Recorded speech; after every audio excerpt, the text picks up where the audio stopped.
৪১টি দেশের মহাযুদ্ধ শেষে বিশ্বজয়ের মঞ্চে এখন কেবল ২ দেশ, ইউরোপের রাজা স্পেন এবং সিংহাসন ধরে রাখার লড়াইয়ে নামা আর্জেন্টিনা।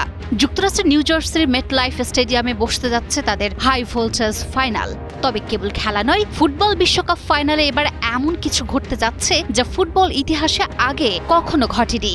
আমেরিকান ফুটবলের সুপার বোলের কায়দায় এবারই প্রথম ফুটবল বিশ্বকাপে বসছে মেগা হাফ টাইম কনসার্ট।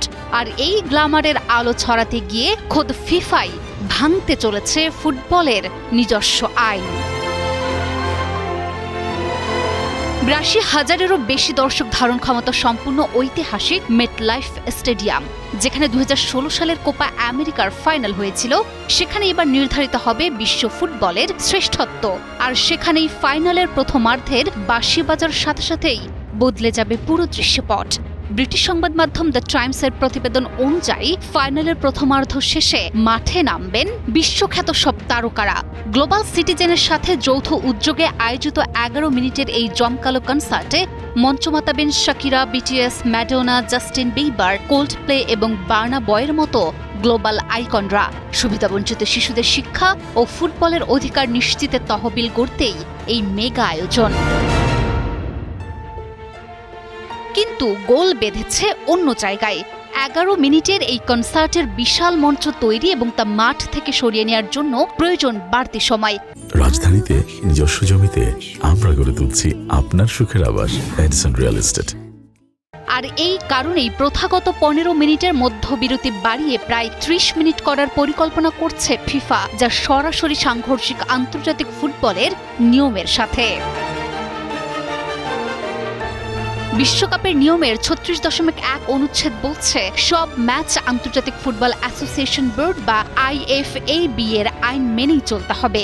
আর তাদের ৭ নম্বর ধারা এবং ফিফার নিজস্ব ৩৬.৫ অনুচ্ছেদে স্পষ্ট লেখা আছে, বিরতি হবে সর্বোচ্চ ১৫ মিনিট।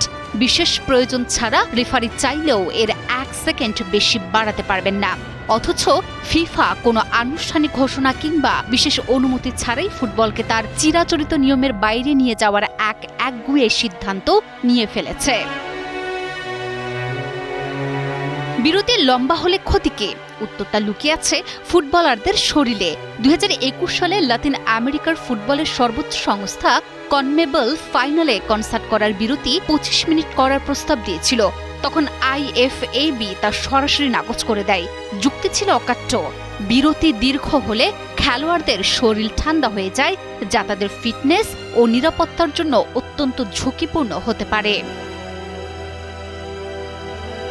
তাহলে ফিফা কেন এই ঝুঁকি নিচ্ছে? কারণ ফিফা নিয়ম ভাঙার মহড়া আগেই সেরে রেখেছে। ২০২৫ সালে এই মেটলাইফ স্টেডিয়ামেই ক্লাব বিশ্বকাপের ফাইনালে কনসার্টের জন্য প্রায় ২৫ মিনিটের বিরতি দেওয়া হয়েছিল। এবার বিশ্বকাপের ফাইনালেও বিশেষ অনুমতি ছাড়া একই পথে হাঁটলে আন্তর্জাতিক ফুটবল আইন ভেঙেই আয়োজন করতে হবে ফুটবলের ইতিহাসের সবচেয়ে বড় এই ম্যাচ। একদিকে আইন ও খেলোয়াড়দের নিরাপত্তার কড়া নিয়ম, অন্যদিকে বিনোদন আর চ্যারিটির এক মহা আয়োজন। শেষ পর্যন্ত মেটলাইফ স্টেডিয়ামে কোন রূপ নেয় ফিফার এই ঐতিহাসিক ফাইনাল, সেটাই এখন দেখার বিষয়।